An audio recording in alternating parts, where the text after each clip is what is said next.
Komisi Pemberantasan Korupsi atau KPK kembali melakukan operasi tangkap tangan atau OTT dugaan suap pengajuan restitusi pajak perkebunan di Kalimantan Selatan dan sejumlah pihak di jajaran Bea Cukai dan pihak swasta terkait dugaan korupsi kegiatan importasi. Berikut keterangan juru bicara KPK Budi Prasetyo. Ada dua peristiwa tertangkap tangan, yang pertama di wilayah Kalimantan Selatan berkaitan dengan pengajuan restitusi pajak di KPP Madya Banjarmasin, di mana dalam proses restitusi yang diajukan oleh pihak swasta, di mana pihak swasta ini bergerak di bidang perkebunan, kemudian ada dugaan penerimaan sejumlah uang dari para fiskus atau petugas pajak di KPP Madya Banjarmasin pasca dilakukan pencairan dari restitusi yang diajukan. Kemudian dalam peristiwa tertangkap tangan tersebut, tim mengamankan sejumlah 3 orang, 2 merupakan ASN di KPP Madya Banjarmasin, salah satunya adalah kepala kantor KPP Madya Banjarmasin dan satu lagi adalah pihak swasta yang mengajukan proses restitusi PPN atau pajak pertambahan nilai tersebut.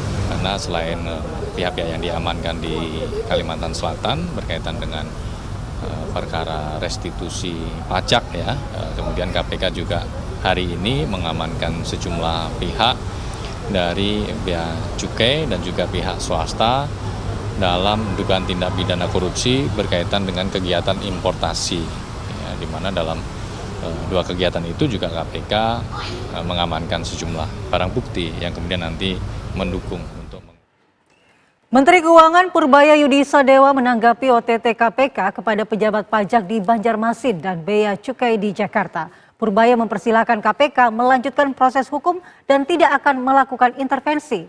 Purbaya juga menilai ini merupakan langkah awal dari pembenahan pejabat di Kementerian Keuangan yang saat ini pimpinannya. Ya biar aja kita lihat apa hasilnya OTT itu. Kalau emang orang pajak dan bea cukai ada yang bersalah ya harus ditindak secara hukum sesuai dengan peraturan undang-undang yang berada. Kan itu justru merupakan titik masuk untuk memperbaiki pajak dan bea cukai sekaligus. Kemarin kan bea cukai udah saya obrak-abrik, kan yang dapat yang dipinggirkan udah terdeteksi emang sebelumnya. Memang ada sesuatu yang ada di situ,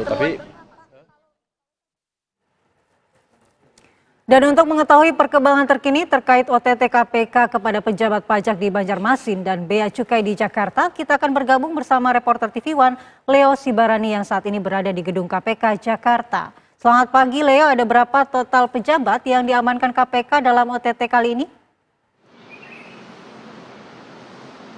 Selamat pagi Andi Kumala dan juga pemirsa, di mana memang KPK ini telah menangkap sejumlah orang dalam operasi tangkap tangan atau OTT yang dilakukan di kantor Direktorat Jenderal Bea Cukai Kementerian Keuangan di Jakarta. Dalam OTT ini berkaitan atas suap importasi yang melibatkan oknum Dijen Bea Cukai bersama dengan pihak swasta. Dalam hal ini juga KPK telah mengamankan sejumlah pihak di 2 lokasi, yaitu di Jakarta dan juga di Lampung. Dalam operasi tangkap tangan ini langsung disampaikan oleh juru bicara KPK Budi Prasetyo yang mengatakan bahwasannya pihaknya ini sudah menangkap mantan Direktur Penyidikan dan Penindakan Ditjen Bea Cukai Rizal, dan juga mengatakan bahwasannya pihaknya kini sudah menyita dalam OTT ini menyita sejumlah uang miliaran rupiah, baik mata uang asing maupun rupiah, serta 3 kilogram logam mulia. Di mana juga juru bicara KPK Budi Prasetyo juga mengatakan belum bisa merinci berapa orang yang kemudian diamankan dalam operasi tangkap tangan ini. Lantaran sejumlah pihak juga masih berada di lokasi. Kemudian hingga Rabu malam ini pihak dari beberapa pihak ini sudah menjalani pemeriksaan secara intensif dan beberapa pihak lainnya ini masih menuju ke gedung Merah Putih KPK, di mana juga KPK ini hanya memiliki waktu 1 kali 24 jam untuk menentukan status hukum para pihak yang diamankan dalam operasi tangkap tangan. Begitu laporannya, Andi, kembali ke Anda di studio. Ya, Leo, lalu bagaimana status hukum yang saat ini ditangkap? Apakah masih terperiksa atau sudah ditetapkan sebagai tersangka? Ya baik Andi, dari informasi yang juga kami dapatkan bahwasannya memang beberapa orang ini sudah dilakukan pemeriksaan secara intensif di gedung KPK dan seperti yang tadi saya sebutkan juga bahwasannya ada beberapa orang lainnya dalam operasi tangkap tangan yang dilakukan oleh KPK ini juga masih menuju ke Gedung Merah Putih KPK, di mana memang nantinya dari hasil penyidikan intensif yang dilakukan oleh pihak KPK, KPK ini nanti akan memiliki waktu 1 kali 24 jam untuk menentukan apakah nantinya pihak-pihak yang diperiksa ini akan dijatuhkan hukuman dari hasil pemeriksaan yang sudah dilakukan. Namun kami belum juga mendapatkan berapa jumlah orang yang sampai saat ini pihak KPK sudah lakukan pemeriksaan secara intensif di gedung KPK, dan juga nanti ada beberapa orang yang akan menuju ke Gedung Merah Putih KPK untuk melakukan secara intensif pemeriksaan yang dilakukan oleh pihak KPK dalam operasi tangkap tangan yang dilakukan oleh pihak KPK. Begitu, Andi. Ya, Leo, apakah ada informasi yang Anda dapatkan bagaimana modus penyelewangan yang dilakukan oleh pegawai pajak maupun bea cukai tersebut?